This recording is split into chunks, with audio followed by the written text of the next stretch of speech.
Continuing with this morning mango, Diana, you and I are wearing red because there is a lot of passion in the air, because there is Christmas joy and it always fills our hearts to welcome our next guest. Of course, Mrs. Isabel Acevedo, who always enlightens us every time we talk about these pension issues, which are such interesting and exciting topics.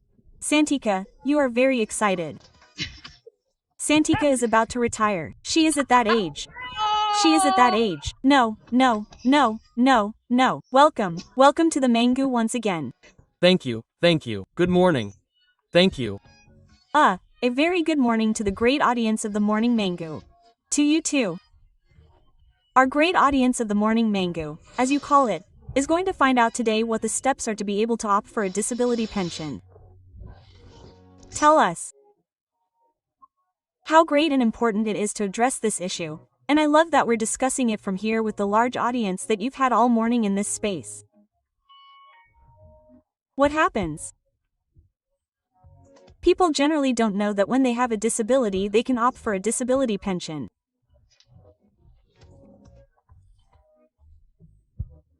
When we talk about a disability, we're talking about those health limitations that we have, which can be physical or mental, that prevent us from having any income in our working life.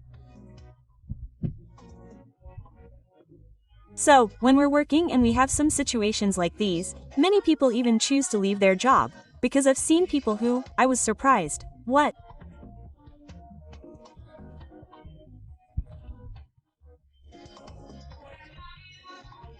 Oh, yes, I was sending a lot of sick leaves to work and then I felt bad for my employer and so I preferred to negotiate with the employer and go home.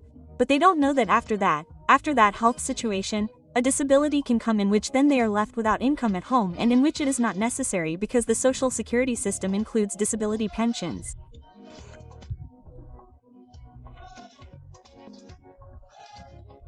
And there are disabilities that are congenital, but there are others that are acquired.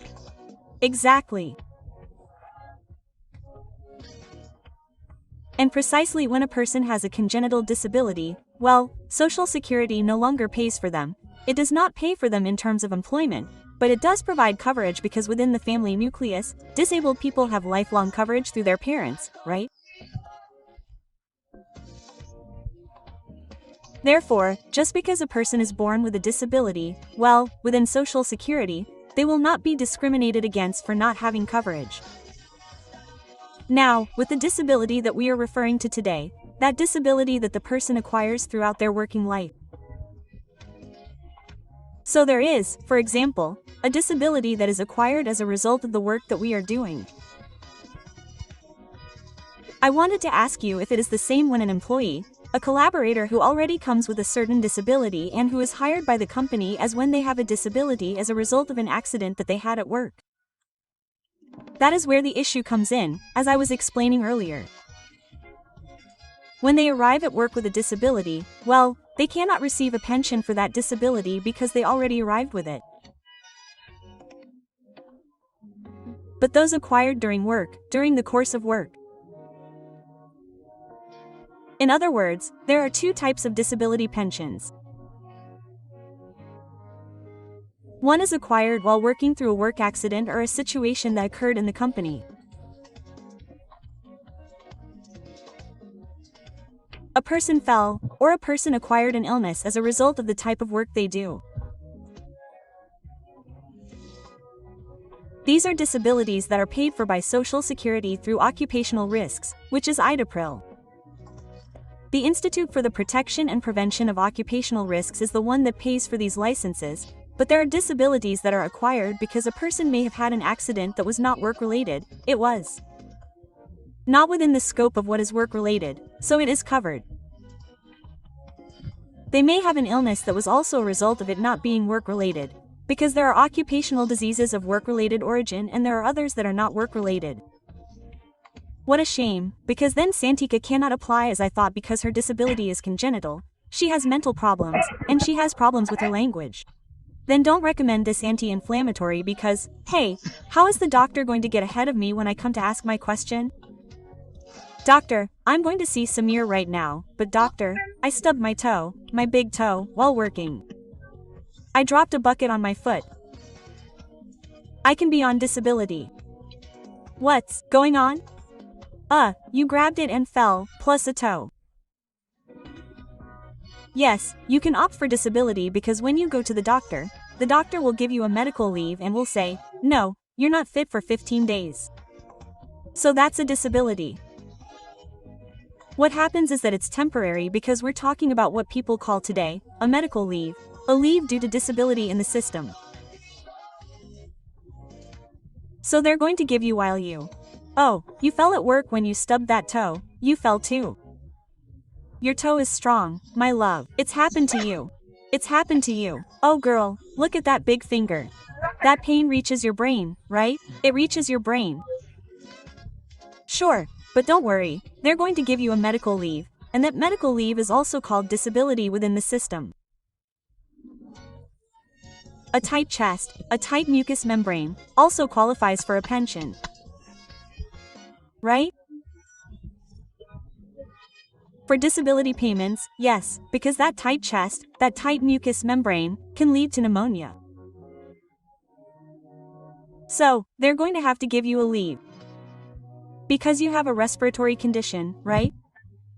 We're going to give viewers a leave so they can participate. There's a call. It's on the air. Good morning. Good morning. Hello, who are we speaking to? Where are we from? Maximo, with Jose Ramon de los Solares del Almirante. Ramon. Oh, Jose Ramon del Almirante. We're listening. I want to ask the lawyer if I have had a disability pension since 1998, just because of the possibility of disability.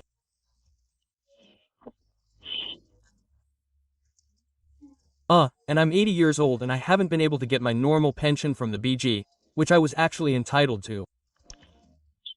No. But let's go there. Don't get away from me. Don't get away from me. You're telling me that you have a disability pension.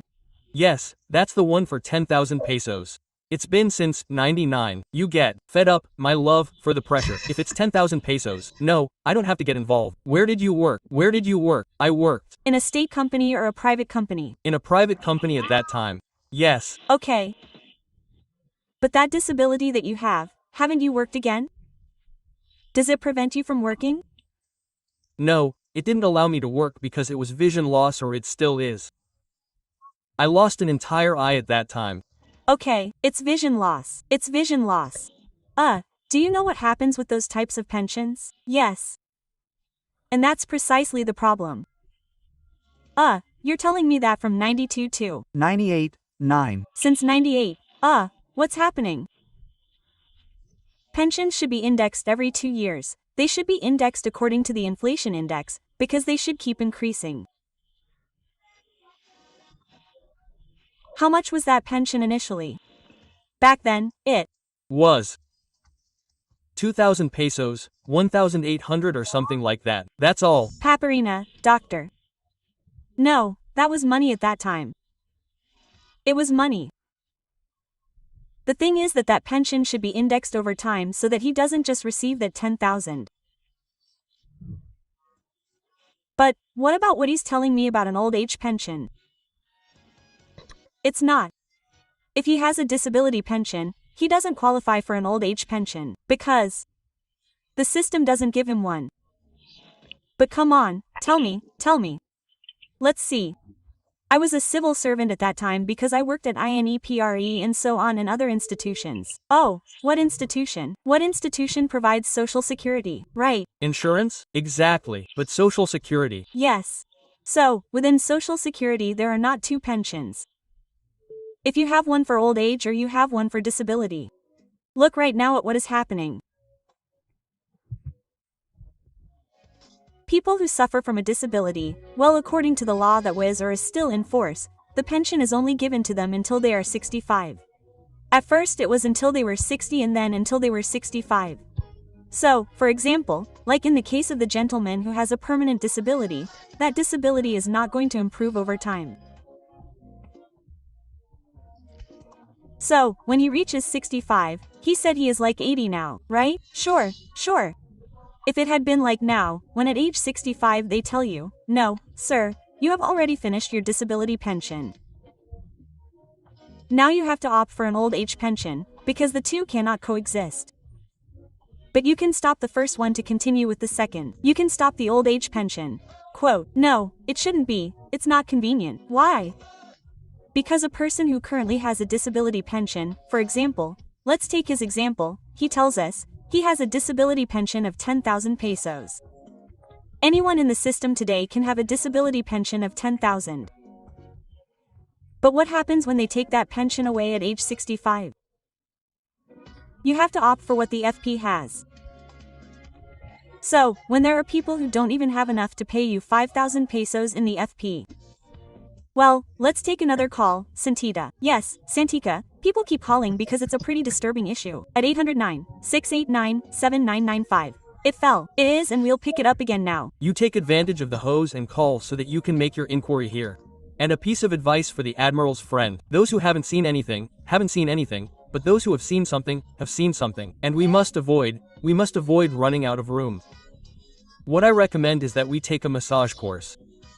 You don't have to see much to massage because you have to find that room and that room only. Gives you food. Well, that pension is substantial. But also, you don't know if his disability has to do with his hands. No, he said it was with his eyesight. With his eyesight, my love. But look, what you're saying.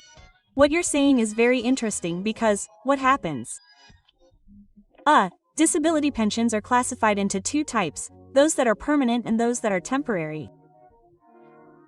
There are pensions, for example, if a person has a disability. And the system says, no, you have a disability to work standing up. But you can work sitting down, you can work with your hands. So, they don't give you a total disability pension, but a total disability pension. One thing, Isabel, a little while ago you mentioned mental disabilities. In that case, how would they apply? They also have a disability within the system. The only issue or not is the only issue. The important thing here is that people know that when a person has a disability, because there are people who have called me and said, look, I want to see how I can retire and what you have. Oh, I work standing up, look, and that limits me. I get tired, I have this. The doctor gave you some disability because of that, like I was telling you just now, right? You hurt your finger, they're going to give you a medical leave. Before a person can receive a disability pension, they must have gone through a process in which they are asked for paid medical leave, as I told her, not by their employer, but by Social Security. Those medical leaves are paid. So, when someone comes in, asks you about a disability of mental origin, right?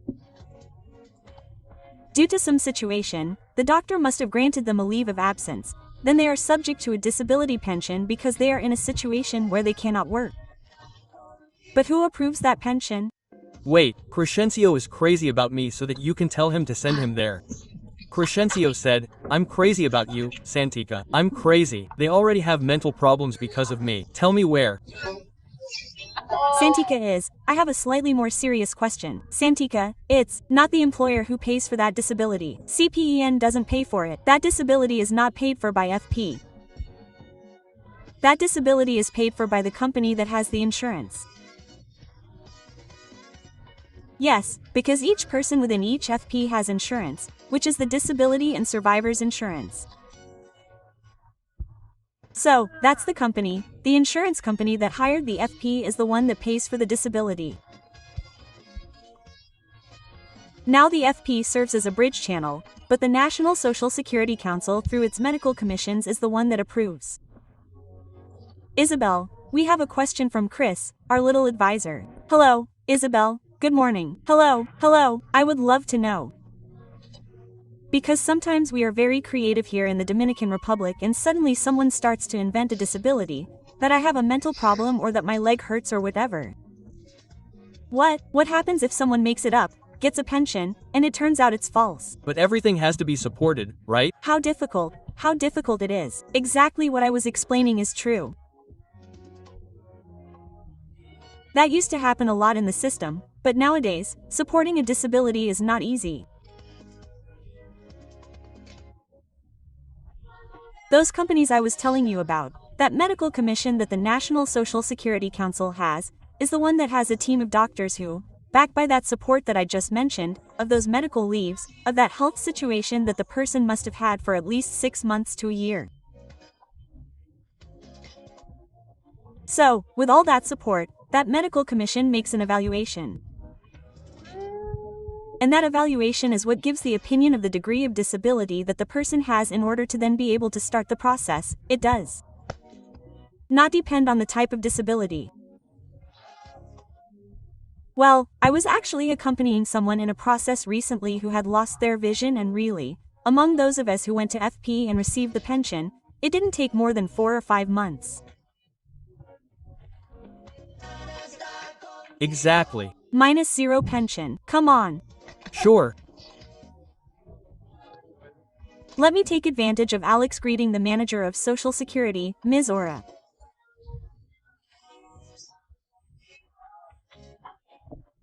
Well, at the beginning of the month, an important resolution was passed in which the disability pension that I mentioned a few minutes ago was payable up to age 65, has been established for life.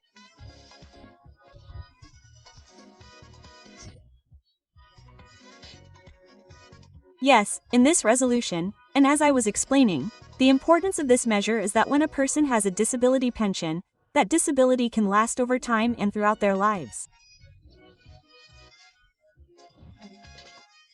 And when someone has their disability pension taken away at age 65, if they don't have enough money in their AFP, they are left without money, without any type of income.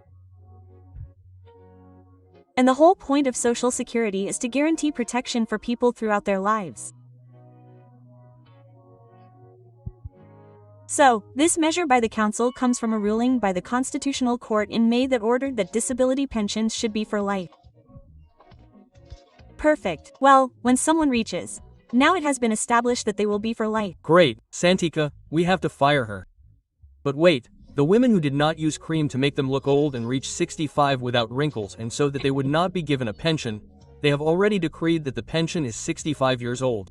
Whether or not you have wrinkles, you are going to take a break. So, everyone, use your cream. Yes, I am going to arrange a pension for you for psychiatric problems. We will continue with more about tomorrow. Thanks for joining us. We will be right back. Adore. Oh, tell me that.